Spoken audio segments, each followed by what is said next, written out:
Hey everybody, welcome back to the JoBlo Movie Show Podcast. I'm Paul Shirey. What? Chris is singing. Welcome back. I should just keep talking next time instead of being distracted by that, because that could just be my music. My intro. Keep going, Chris. Welcome back. Hey, I don't know. That's all I know from Welcome Back, Cotter. It was going good. God damn it. Anyways, how's it going? I'm Paul Shirey, editor-in-chief, JoBlo.com. That's Chris Bumbray singing those sweet tunes that are making love to your ear holes right now. Welcome back. And we have Sean Wist, who's got some tacos. Welcome home. And he's currently surrounded That's from by How Sean Wistful of you. Sean Wistful. Sean, he is one of our favorites over here at JoBlo.com, slicing and dicing these trailers and videos for all your viewing needs. All of the videos. So many videos. Pretty much. Right. So anyways, how's everybody doing? Great? I guess I'm okay. Cool. Hungry because I just got back. I just got back tacos. from work. No tacos. Yeah, and I just got back from work because we're on special crazy time because of you being across the globe. Special crazy time. That is true. I am broadcasting, not live, from London, where I am on a super secret thing that I can't say anything about until March 6th, which happens to be my birthday. They did that for you? That was nice. Yeah, they're like, hey, you probably want to take the day off on that day, don't you? Yes. Well, that's when embargo breaks. Fuck you. That's okay. That's okay. It's not a problem. I will have it done. And so will you when you do your part. Oh, shit. For March 6th. Yeah, so I'm here in London, and I can't say anything else about that. I have my room service sitting in front of me right now, growing cold, sacrificing that time to make this podcast for all of you 12 listeners. I want you guys to enjoy your ride to work or your workout, wherever you're listening to this. I don't need to stuff my face with food like Sean does normally when he eats tacos. Listen, Paul, the listeners don't care. Just like nobody cares about the Oscars. You like that? Sean is basically telling me, we're done with the small talk. Let's go. We're done. This is dumb. All right, so let's talk about I'm hungry. I want to get food after this. I want my tacos. I want a taco. So the Oscars happened. I sure did. I saw up to, I think, I don't remember. I didn't see the whole thing, but I was getting on the plane and I was actually refreshing Twitter, just watching the winners as the plane took off. And then that was it. I didn't have internet connection until I landed. So like 7 hours later, I landed, and that's when I found out the winners and then the drama of which I was like, what the fuck happened? Hey, was that you who was occasionally tweeting stuff while I was running the Twitter account? I was wondering who that was. I figured it was either you or Nick. That is probably our other... We have a Twitter admin. A new Twitter admin, I might recommend. Recommend. That doesn't make any sense. I might add. But anyways, his name is Ben Affleck.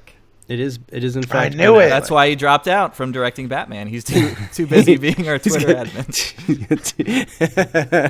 It is a lot of responsibility to run the JoBlo Twitter, so Ben just can't. He can't do both. So thanks, Ben. Appreciate you, bro. Doing good work. Yeah, nobody. Yeah, and sometimes Nick will jump in and toss some shit out there, just because he does what he does. So the Oscars, I don't know. I thought it was a pretty entertaining show, but fuck that last thing. It was funny because was having a little Oscar soiree, and my friends were all, because it was late. We all had to work the next day, and my friends were getting up to leave just as La La Land was wrapping up the speech, and they were putting their jackets on, and then all of a sudden they came and said, "Oh, wait a second, no, we lost actually.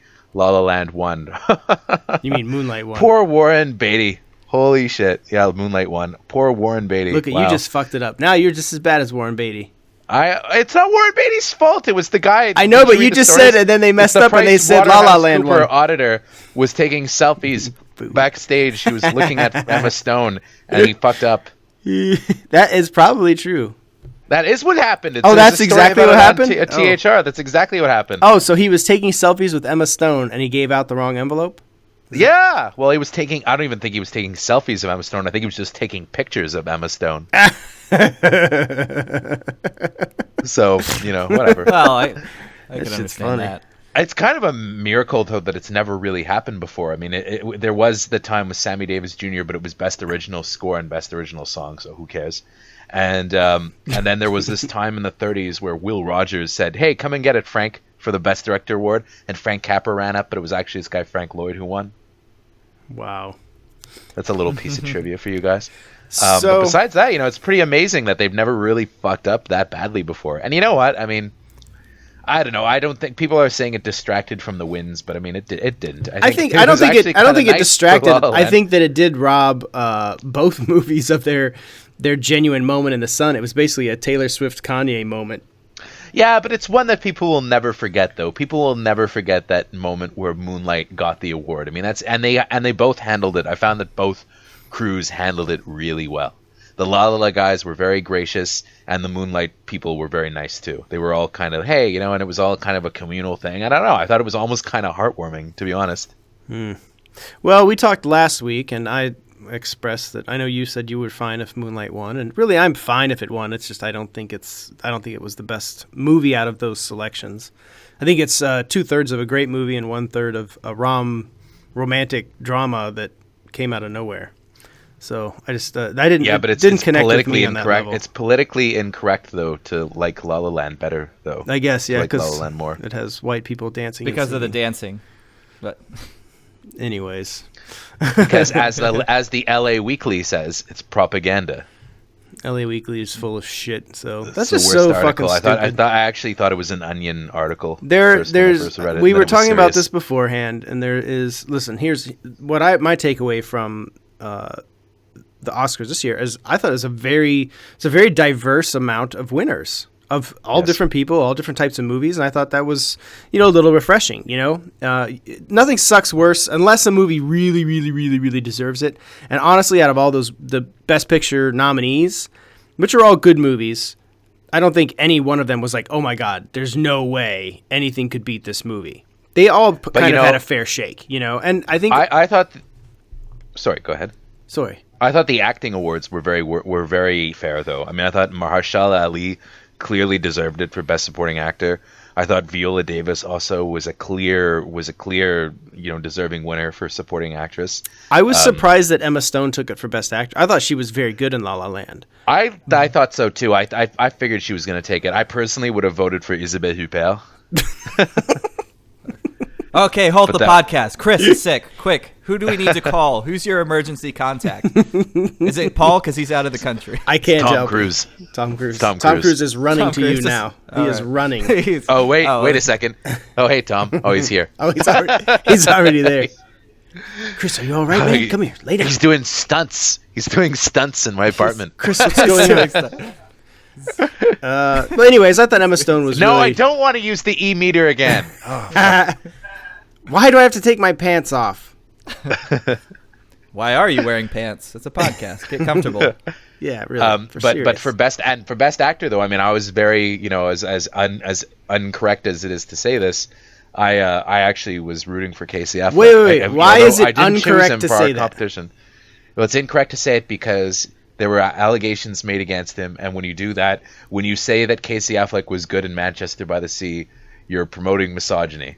Of course. That's what's been decided. I love these little character assassinations of anybody and everybody for every fucking category now.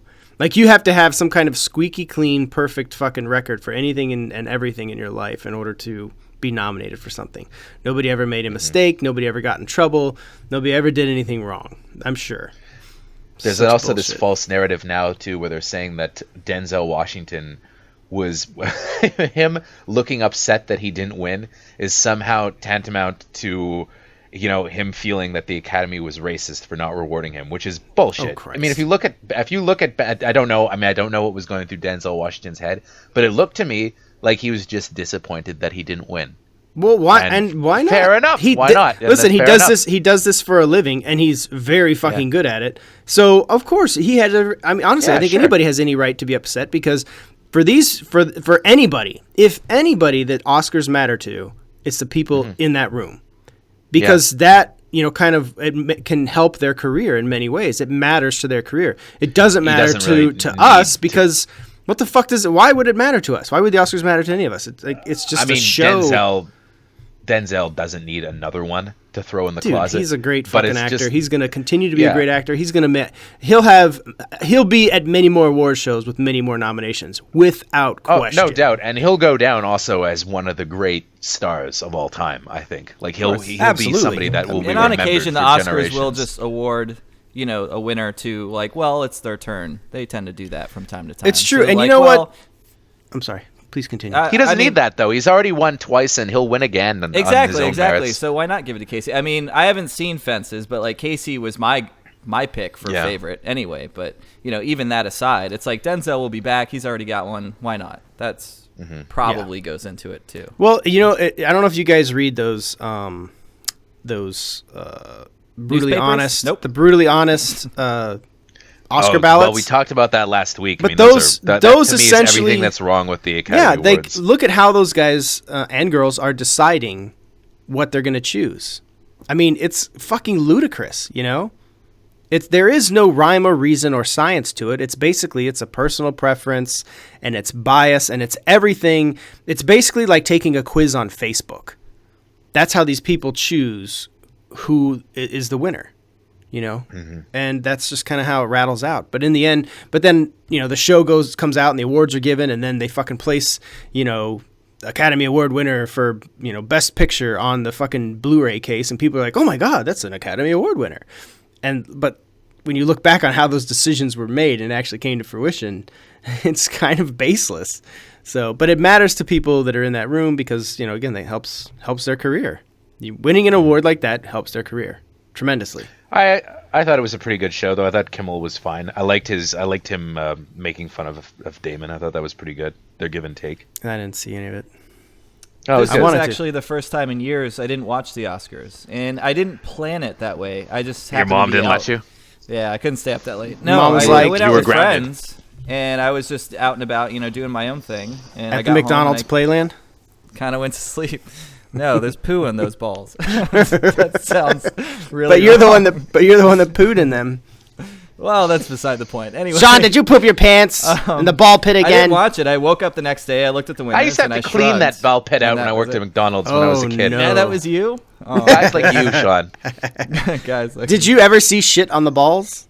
Yes, you I did. I had a bunch of times. You cleaned the shit off the balls, Chris? You cleaned the shit. No, but there was once. There was the worst I can remember was there was a time once that I was working in the there was a jungle gym at the McDonald's that I worked at when I was like 16, and there was some kid who was stuck in the slides, and I had to go and pull him out, and then he tells me as I come up to get him, he goes, "I peed," and then there was like pee everywhere, and I had to clean it. At least it's pee, only pee. And there was another time where I heard this person in the washroom literally roar like a lion, and then they walked out, and I walked in, and there was literally shit everywhere but on the toilet or in the toilet. Literally shit everywhere but in the toilet. Dude, I had this little detour when I was a cart pusher at the grocery store. I remember on Saturday mornings when I worked Saturday mornings, I was like the opener, and I would come in, and first thing I had to do was clean the bathrooms. And it was, honestly, every single time I had to clean the bathrooms, it was always the women's. Always the women's. I don't know if it's universal. I'm not saying that that's the case everywhere. But at this particular store, the women's restroom was like a shit hellhole. And you go in there, and it would be like shit just smeared on the walls and like on the mirror. And I'm like, how does this even happen? Like, we need to put a camera in here. Because I just need to know how this happens. Like, it was baffling. Truly baffling. To be fair, it was a Chili's, too. And the food was, ugh. It's Chili's. All right. Anyway, back to the Oscars. Have we talked enough Oscars? Have we talked enough? People are sick of it by now. We don't want to talk about best documentary short subject or anything, or best foreign language film. I actually won that, The White Helmets. I haven't seen White Helmets, but it looks really good. I haven't. Yeah. Okay. I did watch Tony Erdmann for the first time though last week, and it was amazing. Your mom's amazing. Shut up. Nice. But she really is, though. Okay, so Shall we talk about the Caped Crusader? Yeah, let's do it. He doesn't have a mom anymore, so that works. Hey, whoa. Why'd you have to go there? Whoa. Because you mentioned mom, so Batman doesn't have a mom anymore.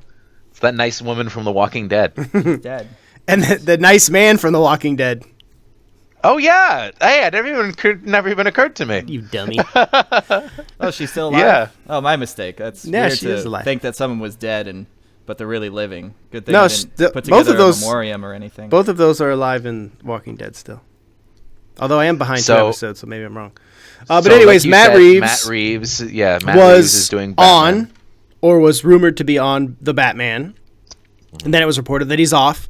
And I believe I mentioned even when we were talking on the podcast, I was like, yes, but sometimes they do this little tactic to help generate a deal. And it turns out that was pretty much the case, that he wasn't getting a good enough deal. He could have got more doing another film. And so they sweetened the deal. He came back on Ridley board. Scott still waiting in the wings. Ridley's like, fuck, I'll just have to do another Alien. Yeah. But yeah, so then so Reeves is officially on the Batman now. Warner Brothers released a statement, and in releasing the statement, they failed to mention Ben Affleck's name, which sent the internet in an uproar. And how the fuck does that happen? Okay, well, that's what I'm getting to. The reason people freaked out about that is because maybe it was 1 week before, John Campea over on Collider Talk or whatever talk show thing he does over there had said that he had heard from his best friend's boyfriend's cousin's sister's friend that Ben Affleck wanted out of the Batman franchise. So everybody was like, but Ben Affleck's name is not in there. But I also, when I noticed that, when I saw the press release, I did notice. I was like, whoa, why isn't Ben Affleck's name in there? That is kind of telling.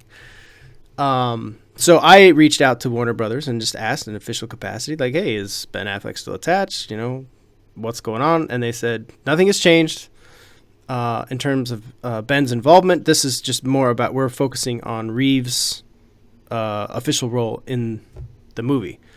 And I guess probably more people than me, I'm sure, blew up Warner Brothers in terms of, hey, what's going on? Is Ben Affleck still in the movie? And then a few hours afterwards, Ben Affleck put out a tweet welcoming Matt Reeves to the Batcave.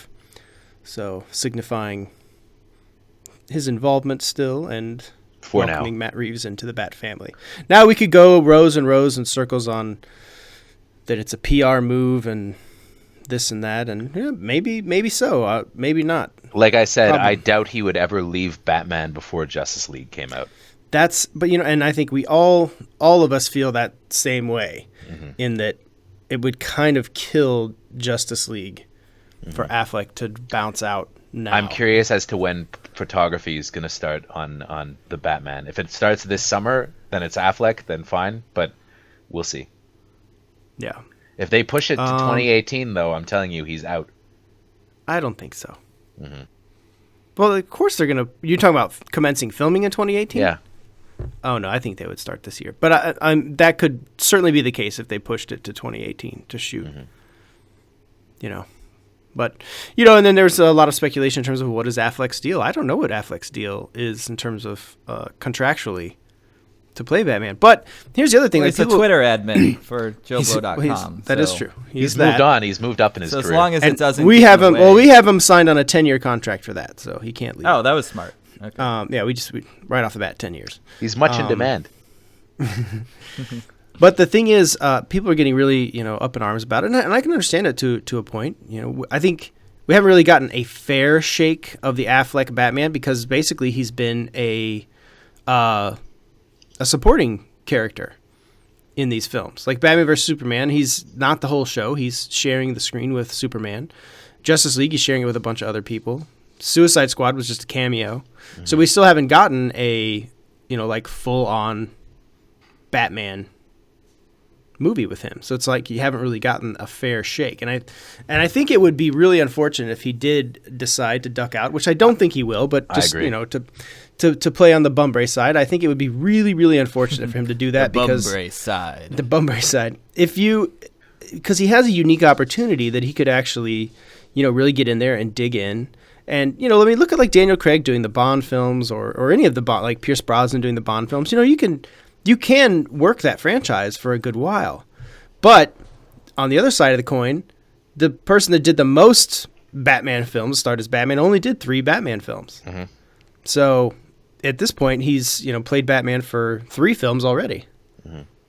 Be it not quite as lengthy or as involved a process, but there you have it. What's interesting, though, is they're saying that Nightwing is going to be a thing now. And it's going to be by the guy who did Lego Batman movie. Chris McKay, I believe. Yes. Is that right? Yes. And which I think is very, very cool. And I think, yet again, it builds. What I love about the fact that they're going to do a Nightwing movie is that it once again taps into the DCEU model of an established universe that we are not building from the ground up. Like, these characters come in with history, because Nightwing started as Robin, as Dick Grayson, and then became Nightwing like years and years and years later. So now he's coming in with an established history if he's already Nightwing. Yeah. And even if they decided to do an origin film, you can't skip over the Robin aspect. So there's so much potential in tying this to the greater DCEU. It's very, very cool. And I think that McKay, I saw the Lego Batman movie. It was entertaining. I don't ever need to see it again. It was fine. It was fun. So it's not really a good basis for how well McKay may do, but he's spoken out and he's very, he sounds very invested in it. He's into the Batman universe. And you know who'd be a great Nightwing? Michael Cera. Shut the fuck up. Well, I mean, he was a great Scott Pilgrim. That's exactly it. It would be great. Jeez, shut the fuck up. Okay, I'm not being serious. You're going to get punched in the head. Maybe Zach Galifianakis. He'd be a great Nightwing. Why are you laughing? Zach Galifianakis. Yeah, I could see him as Nightwing. Sure. You can see him as Nightwing. So what do you think of Nightwing being greenlit, Sean? You've been very quiet. I don't give a shit. It's too early, man. It's me and comic book stuff. It's like, all right, fine. Let's see how it comes along and who you get for the creative stuff. Well, is there anything this week that you're excited about, Sean? Anything this week that I'm excited about? He's really excited about Bill Paxton dying. Whoa, too soon. Damn. Man, I was actually gonna work with Chris on a segue into the new Kong Skull Island trailer. Yeah, and you ruined it, Paul. So thank you very much. I know. I wanted to be Bill harsh. Paxton dying. Yeah. Well, we're gonna talk about Bill soon, so we'll get around to Bill. Skull Island, man. I went to the set of Skull Island. It was fun. It was in Hawaii. Everyone looked like they were having a blast. Director Jordan Voight Roberts was chain smoking like you wouldn't believe, and I believe it. I met him at Sundance a couple of years ago, and Cigarettes? He was wearing this crazy mink jacket. Maybe. But he said a lot of cool things that I appreciated as far as the tone of a big budget movie and how he wanted to differentiate Skull Island from all the other big budget movies we see and give it action scenes that don't look like they could just be ripped from that movie and put in another one, Mm-hmm.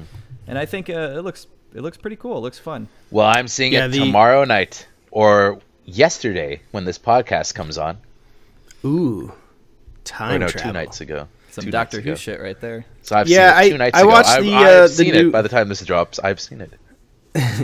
Can you summon your future self so we can ask you how it was? Yama yama yama yama yama. Yama yama yama yama yama. Chris has no pants on. You're entering the Bumbray side. He's in his tighty whities and he's floating in midair like Birdman style. Hey guys, it's Future Chris. How's it going? Hey, Future Chris. How was Kong Skull Island? Paul, 9 on 10. You have to be really careful in London. Do not eat the fish and chips. Do not eat the airport fish and chips. There's something wrong with them. They're not right. They're not right. Future Chris, I actually would never eat fish when I'm getting ready to travel. That my job here is done. Just a recipe for disaster. That my job here is done. Wait, come back, Future Chris. When is Sean going to lose his virginity? Hey, what's up, guys? Hey, how's it going? Oh, man. I like Future Chris better than regular time Chris. Oh, present tense Chris is an asshole. He was wise. He's wise. He was wise. He didn't tell us anything about Kong Skull Island, though. Ah, fuck, man. No. We forgot to ask him. Son of a bitch. Anyways, I thought the new trailer was really nicely chopped, very Mad Max Fury Road, and I think they kind of aped that model. Get it? But I thought it was really cool, and I was very much enjoyed it. I love a well-chopped trailer. I don't think they needed it. It's kind of completely unnecessary, and it's almost like, hey, we got another cool trailer. It comes out in a week. I mean, I'm like, all right, I'll watch it. Cool. I know there's some people who are like, don't watch it. It ruins everything. Well, I think they're trying also to kind of get some buzz going so that they're not going to be completely quashed by Logan. Well, I mean, it's a gamble. It's a gamble. It's not gamble. a fucking guarantee. So they gotta do something. Coming I get out it. that soon, hot on the heels of Logan too. I don't know. Man, I'm telling you. Well, I'm excited. I got my tickets. I already pre-ordered my tickets. Ready to see Logan. Nice. You should have asked future Chris what you told future Chris in the future about how you liked Logan. If you liked Logan or not. That's a good point. You should have asked him. I'll have to think about that in the future. Yeah. So there was another trailer that came out this week for Bright, the new David Ayer strange fucking, I don't know, what would you call it? Like fairy tale. I don't know. It's like a fantasy action movie. Fantasy thing. I don't know. But I'm looks a lot like fully Alien intrigued. Nation, I found actually. Yeah. Or like almost a rip-off of Alien Nation. It's like a fantasy version of Alien Nation. Yeah. I wouldn't be surprised and if not just because of Will Smith, but like, the visual aesthetic and everything. Now the downside is that we have that it's written by Max Landis. Now I don't want to get on the, I hate Max Landis thing, because I don't hate Max Landis. I just think that he kind of puts his foot in his mouth a lot, and he's just very annoying. Kind of doesn't put his money where his mouth is quite often, and blames like the filmmakers for his movies not turning out so well. But I have high hopes. I really do. I really like David Ayer. I really like Will Smith, and so do I. I like Joel Egerton. I think that they will make probably make a really cool flick, and it looks really fun. It looks kind of fucking crazy. Well, it looks like a movie. That's the thing, and I find that a lot of Netflix original movies kind of look like not quite full features, and this looks like a film. Yeah, that's what's interesting. It looks like it was shot with cameras with A-list actors. It looks like something that could open theatrically. So we'll see. Well, and I think it's interesting. This is not coming out till December. Yeah. Like, I was like, oh, this must be coming out soon. And they're like, December. That's why the trailer's only 30 seconds. I was like, they like those 30-second trailers, though. They did the same thing for Okja today, but it's only it's a tiny little glimpse. Tiny. Okja, I guess that's in one. I mean, that one looks interesting, too. We did. Yeah, that's in June, that this one. Morning. That looks cool. I like Bong Joon-ho. Fucking Snowpiercer is goddamn brilliant. Well. I like Snowpiercer a lot, and I really liked the movie's fucking awesome. The Host. I didn't get into the Host as much, but Host was okay, but I loved Snowpiercer. That was really good. Me and Sean are on the samesies there. So, anyways, Bright looks cool. Kong Skull Island looks cool. I'm looking forward to both films. Obviously, Bright will be a Christmas movie at this point, but Kong Skull Island, I'll definitely be there opening weekend. So, and I'll be there tomorrow, or 2 days in the past when this comes out. Future Chris. Okay, so moving on. Our good boy Patrick Stewart, also known as Professor X, the man who didn't know if he was circumcised or not. Did you see that video? I saw a video. On Graham Norton. He just pulls out that uncircumcised wiener. For years, I thought I was circumcised, but then my girlfriend told me, "No, you're not circumcised." And I went to the doctor, and he said I wasn't circumcised. So there you go. Who knew? I don't have. I don't have to watch the video. I don't have Google, so I can't look it up. Yeah. And then there's Sean Connery. Exactly. Paul with his Sean Connery. I spoke to Patrick Stewart, and that is I know. Every time he was circumcised. You should ask. I didn't get to that question. I'll take a look. It's ironic that Patrick Stewart said this, though, because in your interview, Paul, you had mentioned if this was the last time, and Patrick was like, "No, I don't think so." Yeah. I don't think so. The irony of it is, I mean, because it was a week later when he went and saw, I guess, sat with the film again and saw it with Hugh Jackman and was sitting next to Hugh, and he said he looked over at Hugh and he had a tear in his eye, and it was at the film's final moments, and he just looked over at Hugh Jackman. I guess he had an epiphany, and he was like, "I'm done too." Eating bullshit. He's like, he said, "I don't see how, we could top this," basically. Captain Picard is a liar. And decided that, he's going to hang it up and kind of go out on a high note, which I can respect. But as you could hear on my interview with him this week, I asked him about that, because that was my feeling watching the film. I was like, well, this is like this feels like it's also your end to this character as well. But he's like, but if you remember, Yeah, I don't think he's done. I don't think he's done. Obliterated me. I think he's just saying it. I think it's misdirection. Well, but here's the thing, and they're going in another direction, or just pushing forward really with the current X-Men franchise. And how many more times are we going to have these alternate timelines? I feel like they're trying to get away from that at this point. It kind of feels like Logan is potentially putting that to rest, but then again, you have X-23 hanging in the midst. So it's going to be interesting how they handle that, because they're going to have a fucking potential cash cow on their hands, and they're going to be like, oh, fuck, this took place like 30 years in the future. What are we going to do? Do you think, I mean, there's always talk of like spin-offs and shit when it comes to this. Do you think they're really going to pursue it this time, or they're going to wait to see how Logan does? Pursue like X-23? Yeah, spin-off. As a spin-off just for her, I don't know. I feel like it would be better to put her in a team movie. Yeah, they would. She wouldn't be a solo. Because, I mean, if they're readying X-Force, which we talked about last week, and X-Force, you could potentially start that in any timeline. So if you want to do X-Force, in that future timeline, you could do that. Oh, speaking of X-Force, by the way, Rob Liefeld kind of pissed off Russell Crowe this week. Oh, did Rob piss him off? I saw that he had said, "Oh, hey, you didn't see this?" Yeah, I didn't see that. He said, "Hey, at Russell Crowe, you should read for Cable in Deadpool 2." And then Russell Crowe wrote back saying, "I should read for it," meaning that he's kind of beyond auditioning at this point. And then he wrote back, and then Rob Liefeld wrote him back saying, "Oh, I didn't mean to offend you in this." And then Crowe wrote back and he said, if Ryan Reynolds was interested in that happening, or Van City Reynolds, he tweeted him, he said, if he was interested in that happening, I'm sure something could be worked out. Oh, well, that doesn't sound like he was offended. No, I just think he was like, I'm not going to fucking audition. But I could see him in the part, though. I don't know. He's kind of a rough and gruff Aussie, so he's probably like, it's probably more like a conversational tweet. He's not like exactly a Twitter master. He's probably like, I should read for it, mate. Like, I don't think it was a... No, I think it was more like, I should read for it. Gruff, fuck you. I'm not going to read for anything. Who the fuck are you? I don't think so, man. I mean, I don't know. I think his throwing telephones out the fucking window and shit like that, those days might be over. I could see him as Cable, though. Yeah, he could do it. Mm-hmm. He'd be good. The truth is there's a lot of motherfuckers that could play Cable.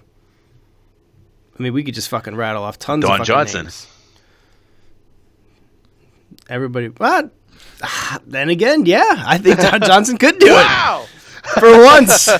You did it, Chris. I did it. And that's it for the JoBlo Movie Show podcast. We're done here, guys. I won the We're podcast. done here. I won the podcast. You won the podcast. You won the podcast. Yeah! It's over. Thank you. Thank you all for listening. We have nothing left to say. It's over. I will definitely have to put a Don Johnson version of Cable in the images for this week. Chris will just be sitting there listening to that song, furiously masturbating. I hope that if he does play Cable, they'll manage to work that number into the film. But it would make sense if they did it in Deadpool's tone. I could totally see it happening, though.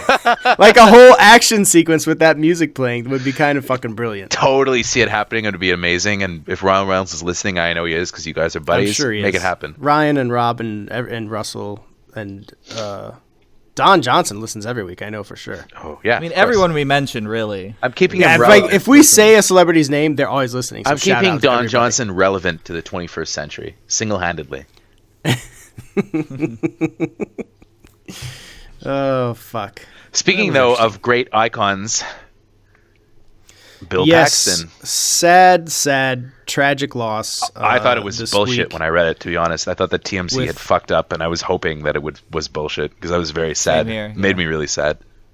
So Bill Paxton died of complications during surgery at the age of 61. Very unexpected, as most deaths are.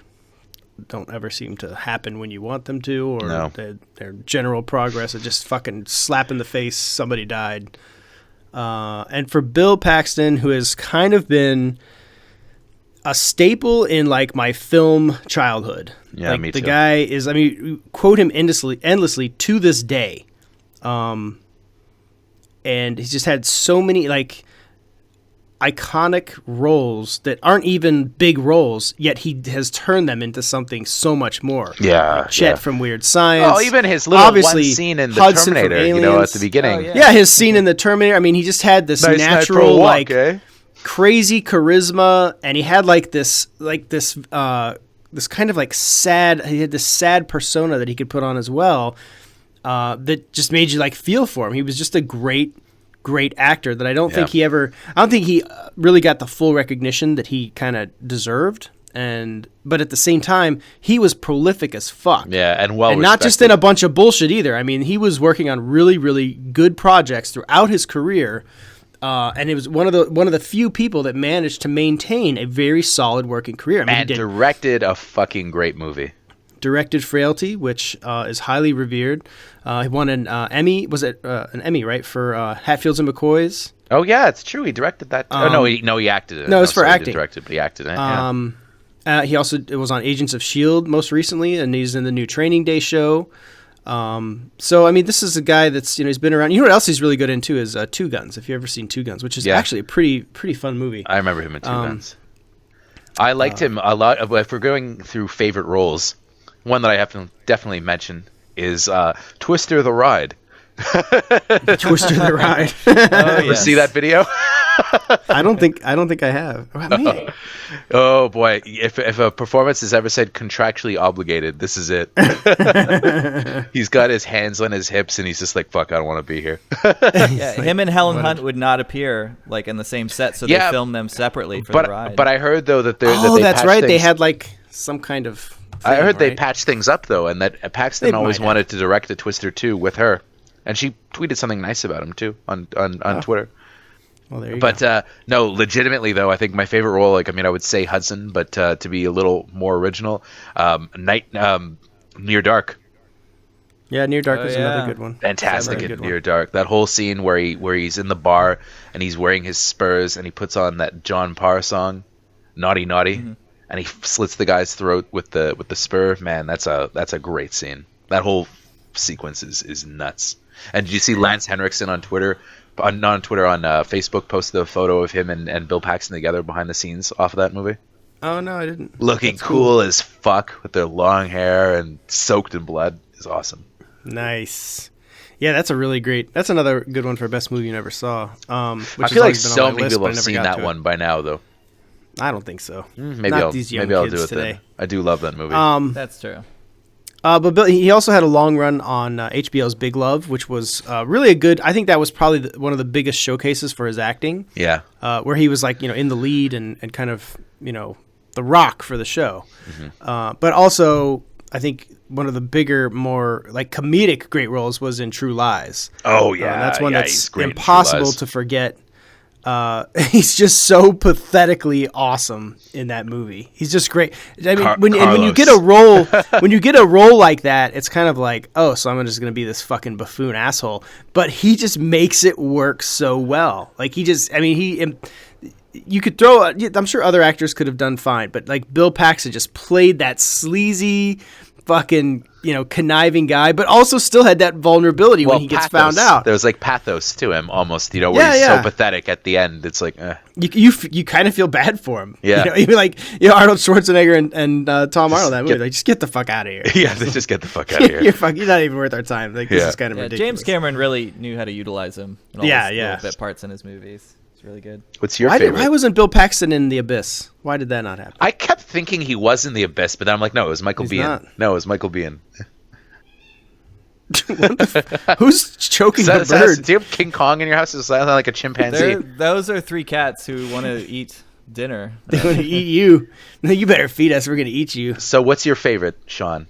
You guys kind of handpicked a lot of the ones. Connery. I mean, obviously Hudson is such a big one. Like, come on, game over, man. Like, everybody knows that. Yeah. But I mentioned to you guys, I just recently watched the first two Alien movies, and just his performance, any of his performance is so great. But of course, Frailty is when I had a new level of respect for him. Yeah, absolutely. I was like, fuck, he directed this movie, and I got to see that one in theaters, and my little Wist mind was blown away, and I was always a little disappointed that he didn't direct more as time went on. I'm like, all right, what a great start. Like, I can't wait to see what else.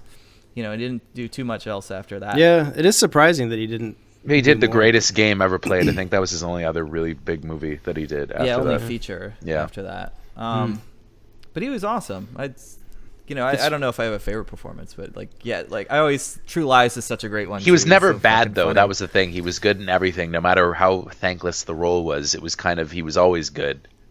And I think that's the one thing that that stands out, because a lot of times I would hear about a project that was coming up, and then I'd be like, oh, Bill Paxton joins it, and anytime that would happen, I'd be like, oh, Bill Paxton's in there, and it would give immediate clout to that project. I would always be like, oh, well, at least they have Bill Paxton. Yeah. Because it's like, because he could do something. Like when he did Agents of S.H.I.E.L.D., which is a show I don't really care for, it's kind of like, oh, Bill Paxton's in there. That's awesome.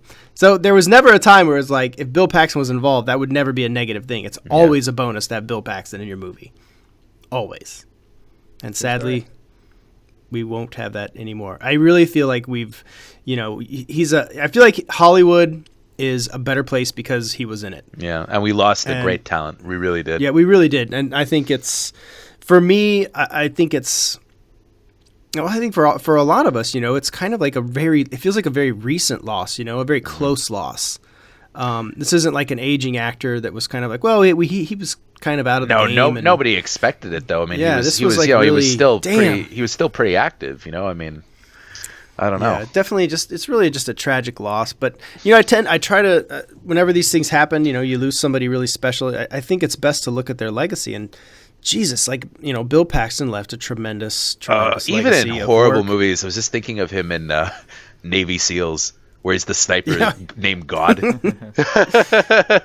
God, did you see Charlie Sheen put out a tweet about that? It's actually really funny. No. And very Charlie Sheen-ish. Oh, really? But yeah, it was in a reference to Navy SEALs. Yeah. Yeah, man, really just a sad loss. But again, a tremendous fucking legacy. Yeah. And thanks, Bill. And apparently a great guy too. Listening to the podcast and the hereafter. They totally are. I mean, it's God's favorite. It's right. I mean, God listens to the podcast. Of course he does. He's like, you guys, I really like the asshole transplant episode. Thanks, God. I feel like when I get to the pearly gates, he's going to be all like, well, you did all this shit, but man, that podcast was the podcast great. Was really that fucking limited run, that was fucking, come on in.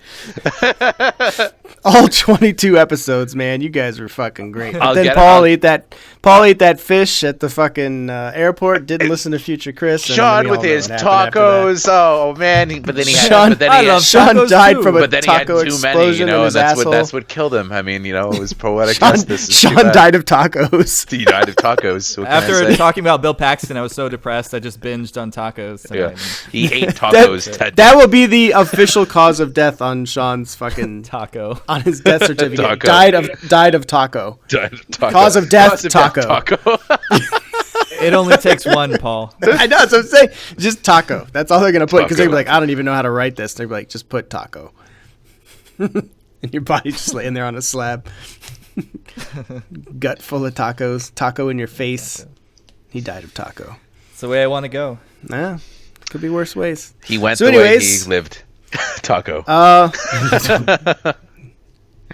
What do you want on your tombstone? Pepperoni and extra cheese. That's what I always tell my wife. It's like, I want on my tombstone pepperoni and extra cheese. That would be a great fucking after death joke. Like, get it? Because everyone still remembers that commercial. Get it from the pizza? Yeah, but the people that do, they'll fucking laugh their asses off. The other people would be like, what the fuck? And that would be even better too. Oh yeah, tombstone pizza. Oh, now I remember. And guess what? I'll be dead because I won't give a fuck if you get it or not. Back in middle school, me and a friend used to get high like every day after school and eat a tombstone pizza. Whoa. I bet your mom's not listening to this probably episode. Not very healthy. Bad boy. Yeah, she never listens this far. If there's too much naughty language, she'll turn. Oh, there is a lot of naughty language. Yeah, so I think I'm safe. We weren't too naughty, were we, in the beginning? Not that naughty. I mean, I think being in London has kind of rubbed off on you a bit. I've drank a lot of booze, but I feel like my tolerance level now is just like having booze now is like drinking a fucking Pepsi. So I just need to stop drinking completely. So, any viewer mail? I know that there was some viewer mail because I answered one. You did? Yeah, there was, and then you fucking answered it. But in case Paul and I want to talk about it, we talked about it a little bit before. Yeah, it's interesting. Actually, it was an interesting question. Wanted to know if any of us. Well, he wanted to know Chris, but if he didn't care about you fucking guys, he wanted to know about me. He doesn't, because he's like, Sean doesn't know how to read. Yeah. Do you make an effort to read the source material of a movie it's based on before you see it? And what I answered was that if it's comics, usually nobody cares. No one cares about your answer. That's he only cares about my opinion. But no, as far as comic book goes, no, I don't, because there's just too much to get through. Sometimes I might read the Wikipedia entry on something, like that's what I did for Civil War, just to kind of. Oh, good for you then. You've really get the fucking to full dig in gist to see of it. what the story is. Yeah, the gist exactly. But it depends though. If it's something that's like, I mean, Watchmen, I read the graphic novel before, and I was glad I did. Books, yeah, you know what? I actually tried, depending on how much I'm looking forward to the movie. I read Gone Girl before I saw it. I read The Girl with the Dragon Tattoo before I saw it. But, in both of those cases, I think I would have liked the movie more if I hadn't read the book, because they were so close to the book that it felt like I was just watching, it put on screen exactly. So I don't know. It depends. It really depends. I do sometimes read the books before seeing the movies, but not every time. It's not a rule that I have. And I think it's sometimes better if you're going in as a critic not to read the book before seeing the movie, because you should just judge the movie on its own merits. And I think that sometimes it's hard to do that if you've read the source material, because you've already developed a relationship to it. The only time, but sometimes though, like if the work is a very specific thing, like maybe a Cormac McCarthy book, and then the movie's coming out, I might try to read the Cormac McCarthy book before seeing the movie, something like that. On that level, I'm actually reading Blood Meridian right now. I tried reading Blood Meridian last year. It was tough. It was a tough read. What's funny is I'm revisit reading it because I had a tough time with it, but now I got the flow going and it's amazing. Yeah, I should dig back into it. I only really got through like the first chapter, so I should get back into it. For me, I don't read every, just because they make a project, but I will say, like, early on, when I really started actually really getting into reading in my high school years, I started doing, whenever I found out a movie was being made, I would kind of seek that out. And I remember the first one I did was Patriot Games. Oh, really? Tom Clancy one. Very different. And completely different. And it was like, it's interesting because it was my first real exposure to seeing how vastly they changed stuff from the novel to the movie. And I remember just walking out of Patriot Games being sincerely disappointed, because I remember seeing the trailer for Patriot Games after I had finished the book. And I was like, "Oh, that's so exciting!" Like you're seeing these moments from the book come to life, and then you see the movie and you see like the ending that is just completely fucking different. Like has nothing in common at all with what really actually happened. And it's kind of like, oh fuck, why did they do that? And it was my first real exposure to that. You know how that used to happen to me was I used to read novelizations a lot. I was a real fucking nerd, but often the novelizations were based on earlier versions of the script.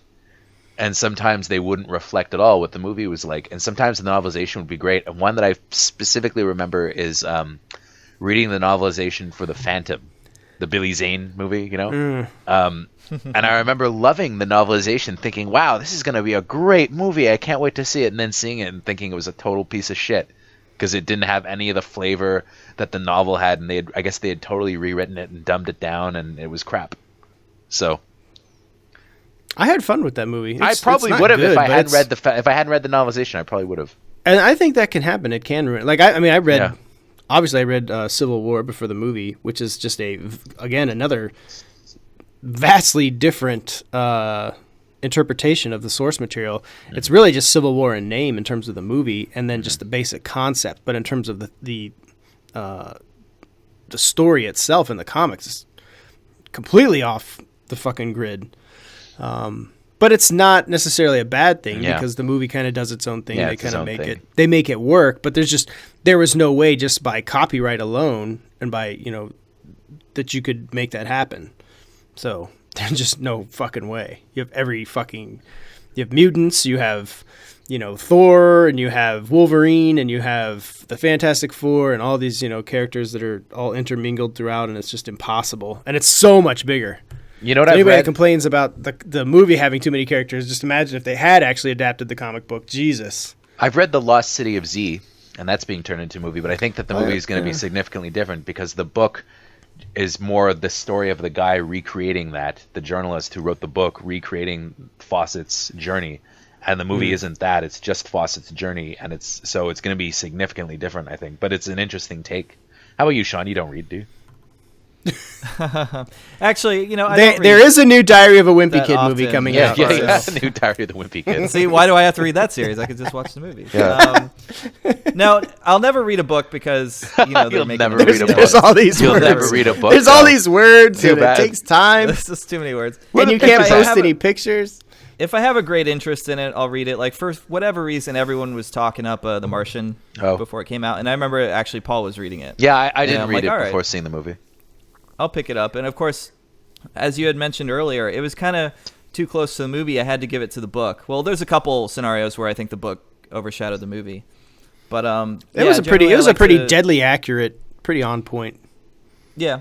Except with some of the foul language they cut out, and then there was a plot point later on in the third act with the storms, which I really liked, but I could see why they cut it out the movie. But no, I like to judge the movie on its own, and if it really stays with me, I'll go back and read the book if I'm so inclined, like Jurassic Park. I read that many, many years. Yeah, and that's different. Yeah, it's quite different too. Yeah, very different. I love Jurassic Park. I think Fight Club is the one that stands out to me as the one that hit it almost perfect out of the park. A very different ending, though. There was very different ending. Well, just kind of. The last, really just the last scene there. He still shoots himself and all that, everything. Mm-hmm. The only thing that's really different is you don't see him, the after effects of him at the hospital, and they didn't blow up all the buildings. That's really the only difference. Mm-hmm. But outside of that, it's all on point. And I just remember I was like, oh. And they didn't have the nude beach scene, which was how they met. Yeah. Durden making a sundial. I could see how that'd be weird in film, I guess. So, anyways, I don't think it's necessary. I don't think it always detracts. Sometimes it helps. Sometimes it doesn't. It's a mixed bag. Yeah, it is. So that's my final. They're take two different. Yeah, they're two different mediums. So it's they should be judged as such. And, yeah, I can agree. I think that you have to, if you're gonna adapt it, though, you have to think about why you're adapting it. I think that always matters. I don't think it's a free reign where you're just well, we kind of like some of this stuff, so we're just going to adapt it and make it our own. And it's well, why are you adapting it in the first place? And I think that's something that you have to pay attention to. It's there's certain things that if you're going to adapt a renowned work, that you need to adhere to. There's certain, you have to have this scene, you have to have this dialogue, you have to have this aspect. That's mostly true, but then you look at something like Jaws, and the tone of that book is completely different than the movie. That's we got. just kind of a little, way better. And that's just kind of a little throwaway book too, though. I mean, like an airport read. It really is. Yeah. I mean, they get into the politics of the town and why it depends on the money they make during the summer, and then Richard Dreyfuss' character Hooper has an affair with Brody's wife. Yeah, which it's this would be weird to see. Yeah, in the movie, it's an interesting read, if only just to see how different it is. But you probably read that after you'd seen the movie 100 times. Oh, of course. That's the reverse. That's reverse engineering. I remember finding the book when I was staying with my aunt years ago, and they had an old battered copy of the paperback, and I had already seen the movie about 1 million times. And I was a teenager, and I read the book. I was just thumbing through it and being surprised at that Hooper stuff, having an affair with Brody's wife, and I don't know. I really didn't care for the book. Yeah, he was a naughty boy. Yeah, he was bad. Very naughty boy. Richard Dreyfuss would never be that naughty. Roy Scheider would just kick his fucking ass. That's why. Yeah, so Paul, I think you have a point. You do need to think about why you're adapting it, but a lot of people are quick to say, "Oh, it needs to stick closer to the source material in order to be better," and I don't think that's the case at all. I don't think so either. So it's a fine line, I guess. I think you have to find the balance. Because if you're gonna adapt it, you have to ask yourself, why am I adapting it? Why is this worth putting all your money and time and energy into? If you're not gonna try and adapt this material, you're just I like this aspect, and we're just gonna make the rest our own. And it's one that's not the best idea. One that's worth mentioning is The Girl on the Train was a bad book, and they turned it into a bad movie. There were things they could have fixed and made a better movie. I don't know. I liked The Girl on the Train, so I disagree with you on that. I had a good time with it. Well, you suck.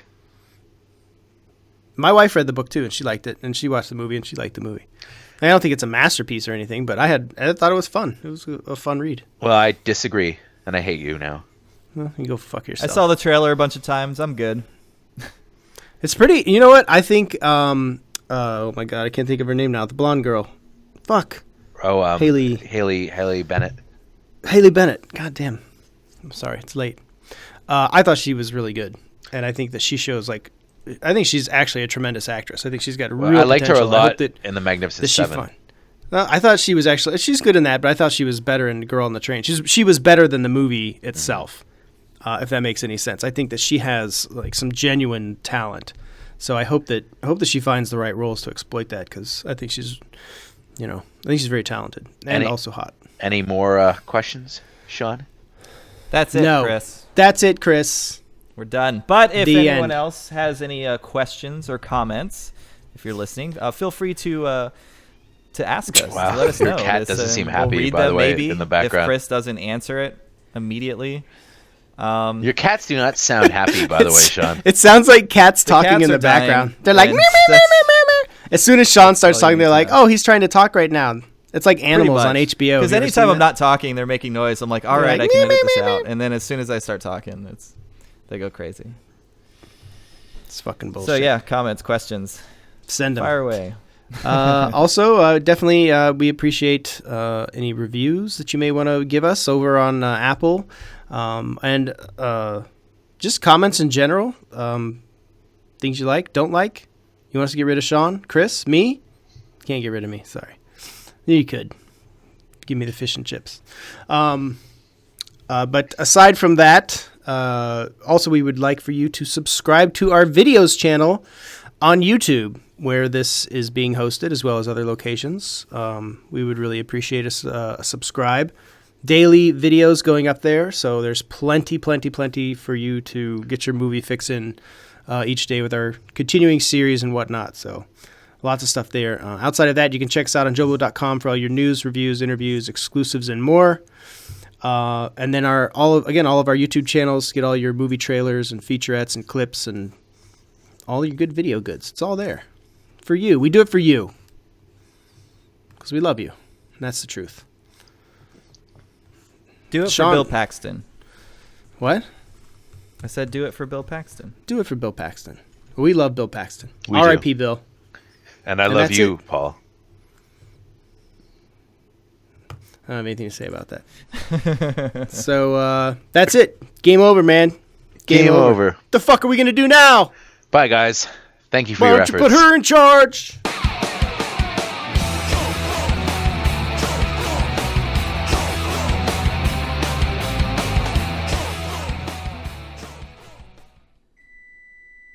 What the hell's that? Your Who's cooking taco is fucking ready, pizza I rolls? guess, Sean. Jeez, you can't Go wait. get your pizza rolls, You really couldn't Sean. wait. You couldn't wait until the end of the show, eh? You had to get your little snacks now. Is he even there? Is he even there? Fuck, Sean, where are you? Is he even there? No, my roommates came home during the podcast. Yeah, so if you hear right. noises, Your roommates. Okay. They're making pizza rolls.